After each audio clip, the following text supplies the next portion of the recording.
So Harry is going to be talking about the three ways to fail as a real estate investor. Welcome, Harry. Thank you. Awesome. So the floor is yours. You tell us what we need to know, and let me know if you need anything. Well, first of all, I'm going to be really vulnerable and personal here. I'm the most excited guy on the panel. I just had my third grandchild, a little boy. Hey, So now I have two girls and a boy, and his name is Jude, which is exciting for me because one of my favorite bands is the Beatles. So that's pretty cool. Jude Mersey is actually his name, so that's pretty exciting for the family. And I also just found out that my son is expecting. The James clan is expanding, and there's just nothing more exciting in life than family and friends and experiences. Cool. So, sorry to bore you all with that. As Sarah knows, I do not have a large social media presence. As a matter of fact, I have zero. And anytime I have a speaker in front of me or at a podium or somebody's giving me some advice, I'm always asking the question, why should I deal with you? Why should I listen to you? Why would you have any credibility with me? Those of you that maybe heard me speak at the club event live a number of months back, I would never take fitness advice from somebody 300 pounds sucking on a Coke. In other words, there's got to be some credibility. So, not to be self-centered or to focus on trying to build up my ego, but I thought it would be important to build a little bit of credibility. It is definitely been $100 million worth of real estate. As a matter of fact, one of the things that I always a little skeptical of with speakers is sometimes you'll hear a speaker and the reality is they're on the speaking tour and they're talking about something they did 20 years ago. In other words, they were good at one thing and they're almost like they repeat that. It's like 20 years of experience. It's not 20 years of growth. It's 1 year, 20 times over. So I thought for the sake of credibility, I just share some things that have been happening over the last 3 months. And Sarah, can I ask as we're speaking here, because something's happening with my computer. Am I being heard okay? Yep, you are good. You're all okay, good. Great. You disappeared, and I was just a little nervous. I was talking just to my computer screen. I'm giving you the stage. You're no worries. so entertaining, and there's so much information. I actually just really want to focus on what you're saying. Oh yeah, no worries. So in the last 3 months, we just sold a $16.2 million piece of land. I actually put that deal together with 13 years ago. I had no money. I negotiated. It was a estate sale. We paid $4 million for it. I put 10 people together, and here we are 13 years later, and we just sold that for $16.2 million. I was very involved in that negotiation. We just sold 10 triplexes in Cobourg, Ontario, on the water, all fully sold out. 5 people on the waiting list. $10 million of triplexes that will close in February, March 2021. And we have 2 deals closing November 30th for over $1 million in a little place called Omemee, Ontario. And if anybody's interested why I'm out in Omemee, I'm happy to talk to you about that. So in other words, I'm very much still in the game. I love what I do. I love real estate investing. There's basically 2 things that I do. I'm a partner with my son. We have HJ Group, which is an employee benefit and pension company we do for companies. And my role there really is to talk to the employees as a value-added service. I talk to them about work-life balance through my Live Real workshop, and I also talk to them about building wealth. Equally, what I devote myself to is my craft of investing in real estate, which I've been doing now for 37 years. And it's my love, it's my craft, and it's something that I want to get better at every single day. There's something, though, I want to say to everybody that's listening today. You're not online at 8 o'clock at night because you want to be stagnant. You're not online at 8 o'clock at night because you want to be average. You're online at 8 o'clock at night with this dynamic club that's giving great information because you want to grow. You want to expand. You want to create experiences for your family and experiences for yourself that you're very deserving of and something that you want to accomplish. And what I'd like to say, and I don't want to come across like I'm some guru, because I'm certainly not, but what I've learned all my life since I was 18 years old is that the most important thing you have to be prepared for success is you have to be feeling worthy of that success. In other words, the neighborhood between the ears. your mindset, your attitude, and your perspective are everything. If you don't feel worthy of success, if you don't feel that you deserve to build a real estate portfolio or to have a journey or a lifestyle or an income like anybody else in the world has, then you will subconsciously completely undermine anything to achieve the success that you desire. You will sabotage yourself.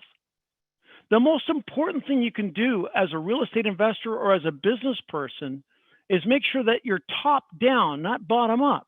And top down is your attitude, your perspective, and the fact that you are prepared mentally for the success that you deserve.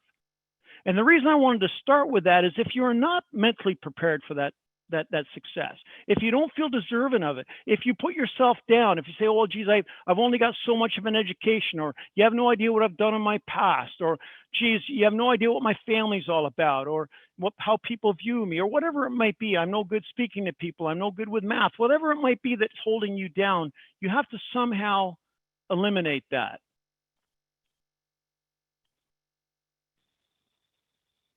I'm assuming I'm gone now, Sarah? No, you're still here. You're Am good. I still here? Something just popped up my screen again. So you have to eliminate that. Feeling worthy is incredibly important, and it doesn't matter what level you're at. I was just hired to coach an individual that does a tremendous amount of building and construction in the Caribbean islands, multi-millionaire. And when I was coaching him last week, it was very, very interesting that this individual with this level of success was hitting a glass ceiling. He wanted more. He felt like he was spinning in circles, and he needed to get back to the fundamentals. So we all have to work on that mental side of our business every single day and ensure that there's nothing getting in the way of achieving the success that we desire. So I am here tonight to tell you how to fail at real estate. This is guaranteed. If you subscribe to these things, I promise you, you will never achieve the level that you are seeking. I don't know if there's any Beatles fans, but I'm going to go back to my grandson. Malcolm Gladwell wrote a book about how to become proficient and expert at anything. And it's all about the 10,000 hours, knowing your craft, investing in your craft, studying your craft, failing at your craft, and constantly becoming better at your craft. And his thesis was 10,000 hours will make you pretty proficient at most things. The Beatles, as many of you may know, spent many, many, many months in Germany, in Hamburg. And they played, it was almost slave labor, 6-8 hours a day on a stage in Hamburg. And they would hammer out their harmonies and their leads and their proficiency. And if you look at the harmonies and just the synergistic way that the Beatles played together, that was from the 10,000 hours. It wasn't necessarily natural talent or ability. It was from constantly logging in the hours to become good at their specific craft. And I want to challenge you all as real estate investors, we need to do the exact same thing. I've been at it for 37 years, and I constantly make mistakes, and I constantly fail, but I'm also constantly getting better at what I do. So here they are, the 3 ways to fail. Number 1, transact or buy real estate instead of investing in real estate. It is shocking to me that the people I have the privilege of coaching and working with get hyped up, go to workshops, go to seminars, hear that most billionaires are real estate investors, and then blindly go out and buy real estate, transact at real estate. Anybody with a pulse, anybody with half a brain can go out and buy real estate. That is not investing. In order to invest, you work hard for your money. You must have a set of criteria. You must have a certain criteria that you adhere to ensure that you're putting your money in the right places where it's going to grow. If you get involved in multi-offer situations, overpay, forget to do a sample of the soil, and you find out there's $300,000 of cleanup. If you don't realize that there's a toxic dump site next door, if you don't do your homework and you don't figure out exactly what your investment criteria is, you stand to make some very, very significant mistakes. It's critically important you have criteria. The criteria is different for everybody. There's 100 different ways to get to Florida, and there's 100 different ways to invest in real estate. You may be somebody that wants to flip real estate. You may want a certain return on your downstroke. You may want to make sure that over a certain period of time, your net worth grows a certain amount. It doesn't matter what the criteria is, but here's the key. Once you establish the criteria based on your personality, your risk tolerance, your philosophy, and what you do or don't like, then it makes it much easier to zero in on the properties that might be most appropriate for you. You won't have the scattergun approach. You'll have more of a rifle approach. In other words, you'll be zeroing in on those properties that match your criteria. The reality is you have to do hundreds of offers, if not thousands of offers, to land on the deal that fits the criteria. You're going to get a lot more no's and yeses, and you also have to make sure that you have the activity at a very high level and network with people and share with them that your criteria so you get the results that you're after. The other thing is too, a good example in terms of investing instead of buying. When I invested in the piece of land that we just sold for $16 million, I invested in that because I felt that eventually the water was going to come and there was going to be great growth in that area. I knew right up front that I was going to have to invest quarterly a significant amount of money. I was going to have to write a check. Land is expensive. You have to feed land. There's no revenue from land. And I was very, very committed at the front end to put a certain amount of my money into that land, almost like I was putting in an RSP or another investment account. I didn't see it as a cost. I saw it as a true investment. So when you look at a piece of property, when you look at a piece of land, when you look at a multi-residential building, know what your criteria is. That way that you will clinically focus and commit to that long-term investment as opposed to reacting based on circumstances or emotions. So please invest, don't buy, don't transact, invest. Investing in real estate takes seriously art form, criteria, investigation. It needs all sorts of extra resources, analysis. Don't just go along with the crowd. Don't just, meet a few people and take their advice. It's your money. You've got to be accountable and responsible for your resources and your success. So please invest in real estate. Don't just buy or transact. Establish a clear set of criteria that's right for you and your family and what you want to build in wealth on a long-term basis.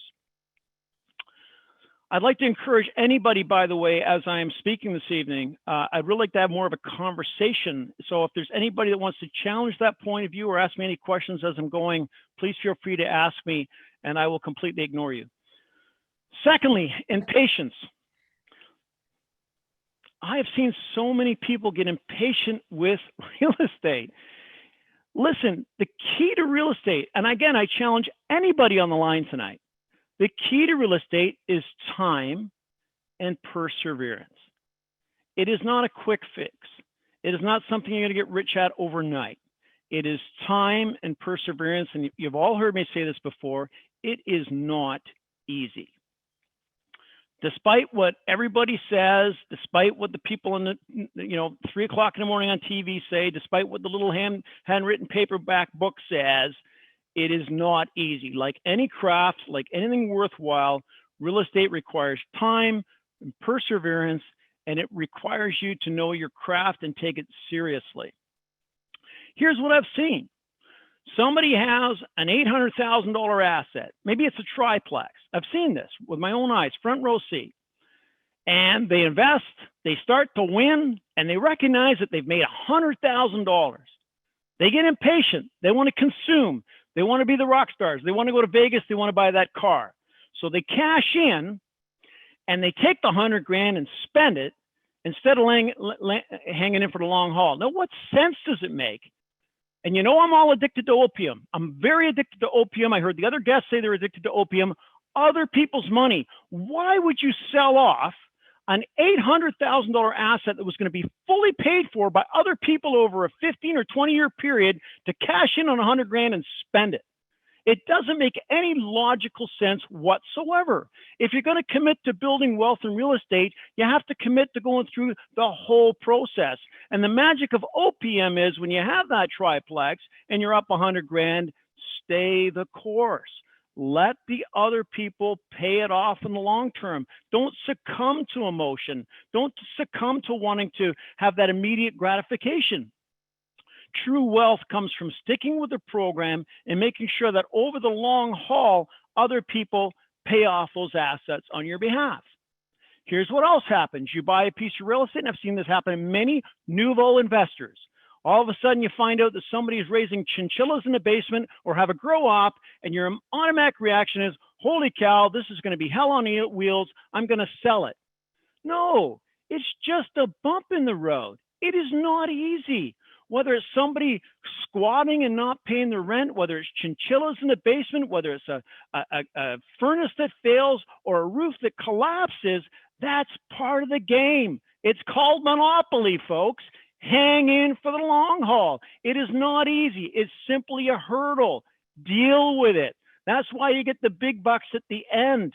Don't get distracted. Don't get discouraged. Don't head for the hills just because you meet a challenge. That doesn't make any sense. In any other industry, you wouldn't do that. Why would you do that in real estate? If you get impatient and you run away, you're missing out on 90% of the upside over the long haul. Remember, it's time and perseverance. Don't get impatient with your investments. There's all sorts of things that happen that are unplanned. There's all things that happen that are tough. I was in a partnership in Cobourg, Ontario, building some very, very nice waterfront properties. The first phase went excellent. The second phase was absolutely hell on wheels. It was very, very painful for me, for my family. It's one of the few times in my life that I was up at 3, 4 in the morning wondering how I got myself in this situation. But there's a quote that I remembered. When you're going through hell, keep walking. Keep walking. Don't turn and retreat. Just keep walking. It's going to get better. And sure enough, after a number of years, we turned lemons into lemonade through that very, very difficult situation. No, it wasn't easy. Yes, it was really tough, but the payoff and the upside has been very, very significant in that particular project. So whether it's bad tenants, bounce checks, whether it's things that you didn't expect in terms of repairs, you've got to stay the course, because when you have other people paying off an asset on your behalf, magic is going to happen. Inflation is going to cause the property to go up, and the mortgages are going to be paid down. So to recap very quickly in the first two, one sure way to fail is transact and buy instead of investing, instead of having a very strict set of criteria to determine whether you will or won't put your hard-earned money into a project. Number two, sure way of failing is impatience, grabbing money and running, or getting discouraged because the journey is not as smooth as it was purported to be when you started out on it. The third, and this is one, and by the way, I don't take credit for any of this stuff. I've stolen this from books I've read, people I've heard, and I mean, that's what it's all about, is sharing information, right, and coming up with a philosophy. But this is from Ken Fowler, one of Canada's, I believe, most proficient real estate investors. Amazing guy, not a high profile, not a lot of books, but Ken Fowler, as a matter of fact, I interviewed him. If you look up Ken Fowler and Harry James, amazing real estate investor, and I had him here at the Live Real Factory. And he said the key to his multi-million dollar success, and he built Red Leaves, he built the Banff Hotel in Calgary. This was an incredible real estate investor. He said the key to success in real estate investing is staying power. We're going through COVID right now. I'm sitting in the old town hall, beautiful building. I bought it in 1996, one of the best investments I ever made. This building has generated beautiful revenue for a lot of years, but guess what? I'm going through a bump in the road. I am down $16,000 per month right now. $16,000 per month that I was earning on this building 2 years ago is now gone. Now, when you are in the real estate game, you can't put your back to the wall. You must have staying power. You must have a contingency plan. That contingency plan might be lines of credit. It might be private money. It might be private investors, family members. It could even be a very significant cash advance on your very low interest rate $50,000 credit card. The reality is, no matter what, you need a contingency plan.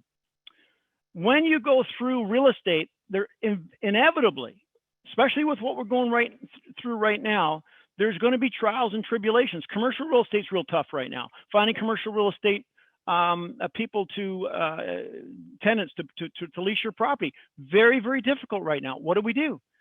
Well, we pivot, we reinvent, or we just hang in because we know it's going to get better. And by the way, I'm going to say this publicly. I hope I'm right on this. I think I am. You can't build culture through a computer screen. You can't build a company without energy. Human beings need to be together. They need energy. We need each other. That's a human fact. They are not going to knock down and pave all the buildings downtown into a parking lot. Commercial real estate is going to come back. People are going to reconvene, and we are going to get back to some type of normal situation with commercial real estate. Most human beings, albeit the odd tech guy, doesn't want to be holed up in their basement in the dark, in their underwear, living without human interaction. That's just not normal. Commercial real estate is not going to collapse and die, in my humble opinion. But those in commercial real estate obviously need to have some staying power. So there it is in a nutshell. Harry James's 3 ways to fail miserably in real estate. Transact or buy instead of carefully investing. Get really, really impatient, grab your money and run, or batten down the hatches because you've gone through a tough time, or put your back to the wall and don't have any staying power. Those are 3 ways to make sure that you'll have a miserable ride. If you can avoid those things, I assure you, you'll build great wealth, you'll build a great portfolio, and there's lots of people that'll give you some advice along the way.